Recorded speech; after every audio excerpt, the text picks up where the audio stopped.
is one of the most ardent Brexiteers in the Conservative Party and chair of the European Research Group, Rees Mogg. Hello to you, Mr. Rees Mogg. Thank you for joining us. Nice to see you. What does she need to come back with to placate you? I think if she could get rid of the backstop and have it removed from the withdrawal agreement, that would enable her to get her deal through the House of Commons. Bear in mind, the withdrawal agreement sets out in Article 4 that it is superior law, so just having a few warm words around it really wouldn't be enough because it wouldn't have the necessary legal standing. She is being told, or we're all being told, by the European leaders that that's never going to happen. So, given that she won't be able to get rid of the backstop, what else might placate you?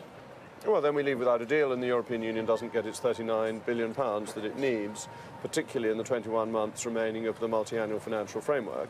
And this creates serious problems for the EU because either Germany will have to pay more or Poland will have to receive less. So it would be a real hole in the European Union's budget, money that we are willing to pay if the EU offers us a sensible deal.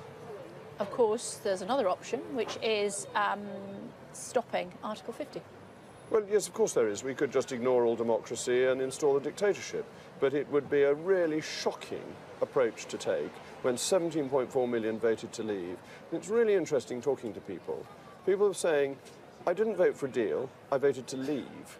And it's leaving that has to be delivered upon, and that means being out of the customs union, out of the single market, out of the European court, and not paying them large amounts of money. All the things Theresa May used to promise. That's what she has to deliver on. Not really a dictatorship, though, is it? I mean, the European Court of Justice, which is, a revered body, has said that that can happen. It would be a revered body by whom? Certainly not by you, but, no, not by me. many others. I'm not sure who they are. We'll have to try and find them. Quite a lot of your esteemed colleagues in the House behind us. One or two Europhiles may like it. But when I say dictatorship, it would be the overthrowing of that vote in June 2016 when we decided to leave.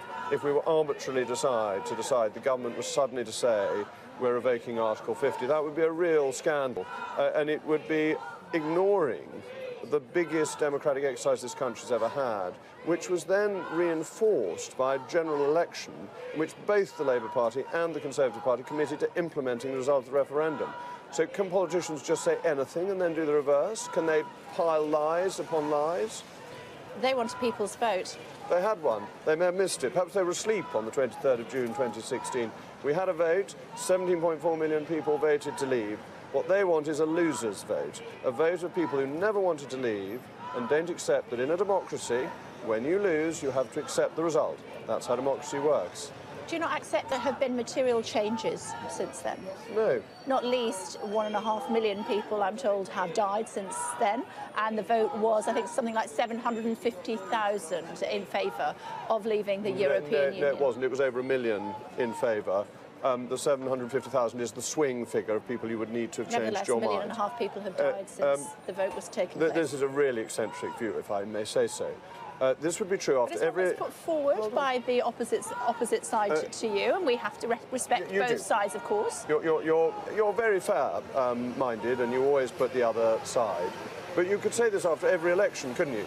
You could say, on the May the 3rd, so many people voted, and one party won by X votes, and on May the 10th, so many people have died, and therefore you should have another vote. But democracy doesn't work like that. You have a vote on a specific day. Those who turn up to vote exercise their democratic right. The decision is then made, and once that decision is made, it's implemented. To say different people might have voted on another election day doesn't actually make any sense. What about the people of Northern Ireland who voted to remain? We've been putting this point to several of our guests today. They voted to remain. Why not have the border, the backstop, right down the middle of the Irish Sea? The people of Northern Ireland want to remain in the European Union. Why not let them? It would breach the Belfast Agreement, and it would breach the Act of Union with forming the United Kingdom. The Belfast Agreement says there will be no change in the constitutional status of Northern Ireland without the people of Northern Ireland voting in favour of it. They haven't done that.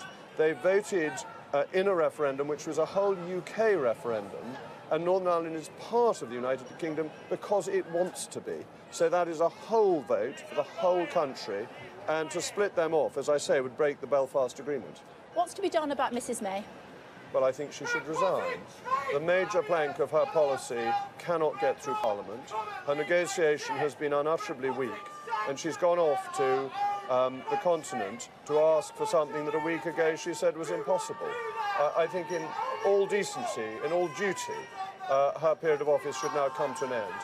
It would appear that not enough people agree with you, though, because not enough numbers have still given letters to Sir Graham Brady. Dare I say that 24-hour railing news is very impatient.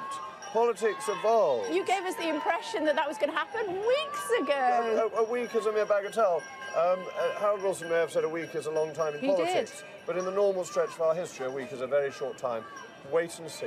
You're frustrated and disappointed that it hasn't happened I'm never frustrated before and now. I don't suffer from disappointment, no. I'm glad to hear that, but nevertheless, that is the case. You did expect enough letters to have been handed in by now. Even suggestions by some of your supporters that letters were being shredded, God forbid. Well, I think that was a joke.